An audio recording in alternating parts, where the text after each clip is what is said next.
We've seen a powerhouse batting lineup, which we know it is if it fires. It's got a great chance. The tone was really set by Joe Clark in the first game. We all chatted as a squad, and the coaches and everybody involved, and it was pretty unanimous. We were playing for the people that weren't as lucky as we were to come and play. Imad is sort of, I don't know, he's sort of like, he's like the old snake charmer.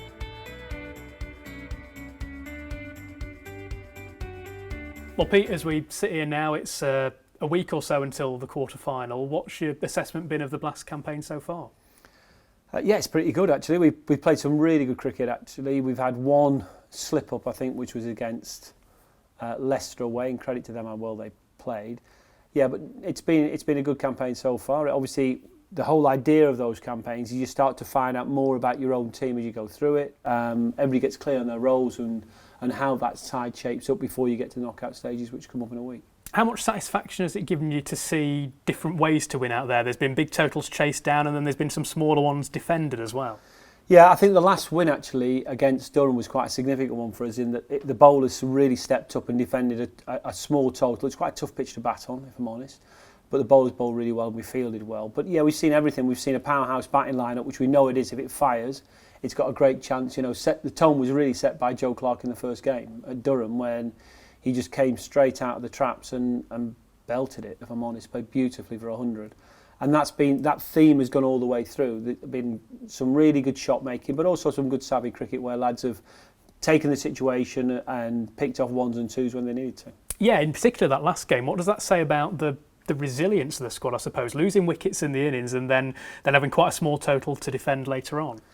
Well, it was good for the bowler to be challenged. I mean, Jake Ball is one that's gone through a journey, I think, through the whole of this sort of season, in that he'd had a tough year last year and his action looks great and he's playing bowling really well again. And I think what we've seen now in the Blast is, he's one of the leading wicket takers. He's bowled better and better as it's gone on.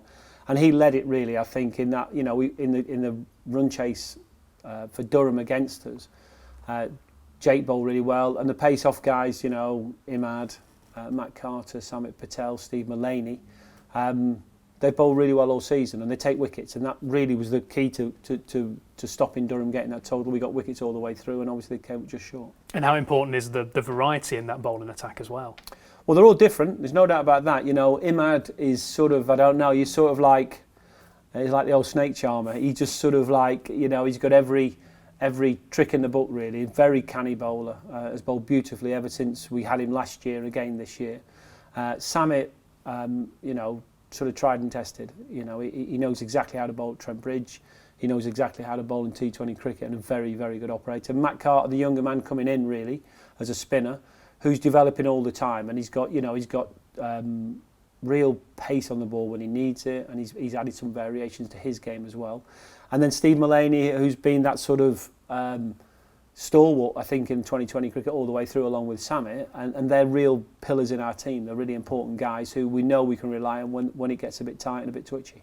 Before the Blast campaign began was 3 or 4 games in the Bob Woodis Trophy. Now, I know we spoke at the end of the 2019 season and you were talking about the side needing to get to know each other a little better, maybe come together as a unit. How do you think that's progressed in the last 10 months or so?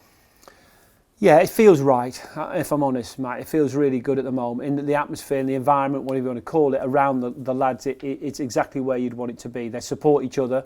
We said we had to move to a place where in some ways, when you're playing good cricket, you play for your mates. And you really enjoy, it's a cliche, you enjoy other people's success, but you do. You enjoy watching people get better as coaches, and they enjoy people playing well. And the transfer from red to white ball has felt pretty seamless. And I think last year, we'd had a really tough time in red ball. So when we moved to white ball, it was like a fresh start. This time, everybody really enjoyed the red ball. We were really frustrated we didn't get our win, but we played a lot of good cricket, and we've taken that into the white ball, and that momentum and how people played in the red ball stuff, have actually taken that form in, certainly the batters.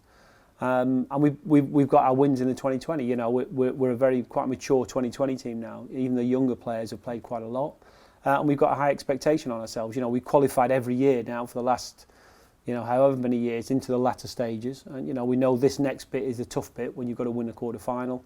And hopefully you get to finals day. Do you think that the strange year that we've had has helped some of those players to understand what it does mean now to play for a club like Nottinghamshire? Yeah, maybe. You'd have to ask them. I mean, I think the whole lockdown experience made everybody reconnect with the community, definitely. I think the bigger thing, really, they missed the game. They missed the opportunity to go and play. And I think when something's taken away, sometimes you realise how important it is to you. So I think that maybe landed with everybody, coaches and players. But this whole idea of, we started the season and we all chatted as a squad and the coaches and everybody involved. And, it was pretty unanimous. We were playing for the people that weren't as lucky as we were to come and play. A lot of the Trent Bridge staff still furloughed and still not in all the time because of what's happening. And we were out there with a chance to hopefully put a smile on people's faces and play good cricket. And, the winning, the losing, we just wanted to know that we were going to do everything we could do to win and play good cricket. And, I think that's been embodied by every team that we've put out. I think everybody's gone out there and given it their heart and soul to play. It doesn't always work perfectly in sport, we know that.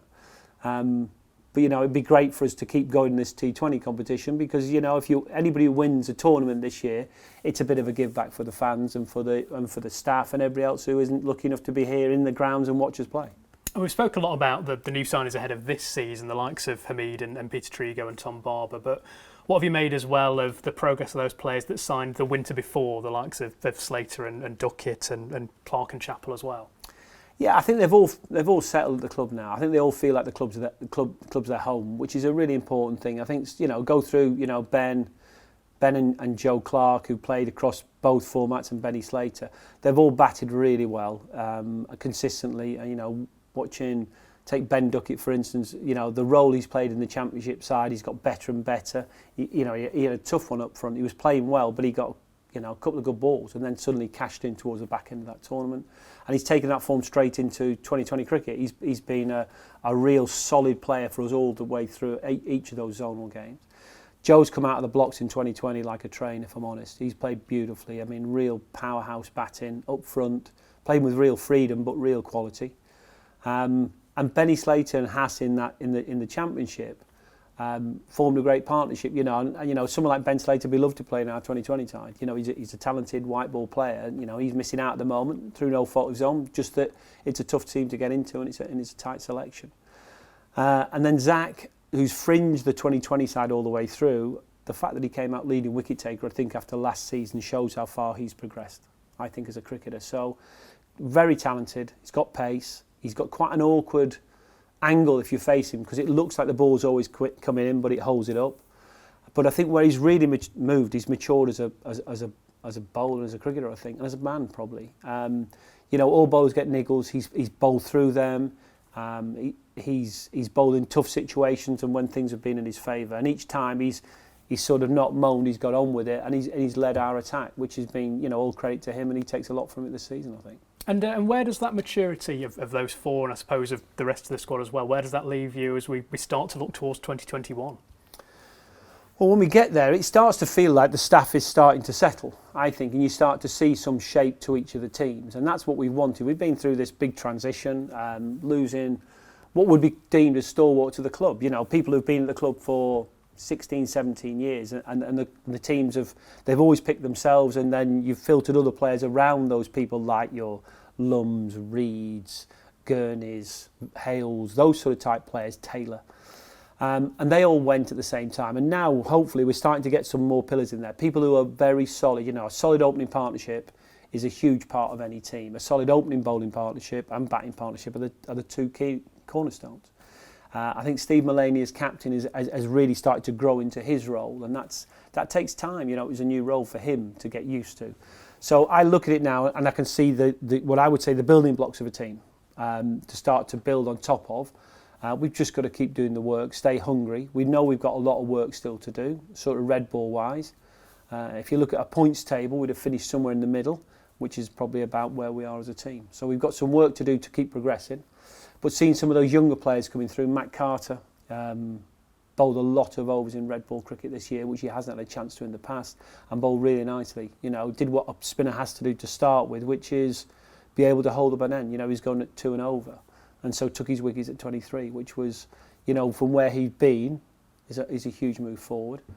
And we'll see other players come through. Next year you'll have, we hope there'll be more opportunity for someone like a Liam Patterson-White to start to get in there. So it's exciting. A lot of young players. Some of those, what I would say, none of them are young, but those sort of mid-20s just below really starting to step up now and become senior players. I think that's the progression of this team.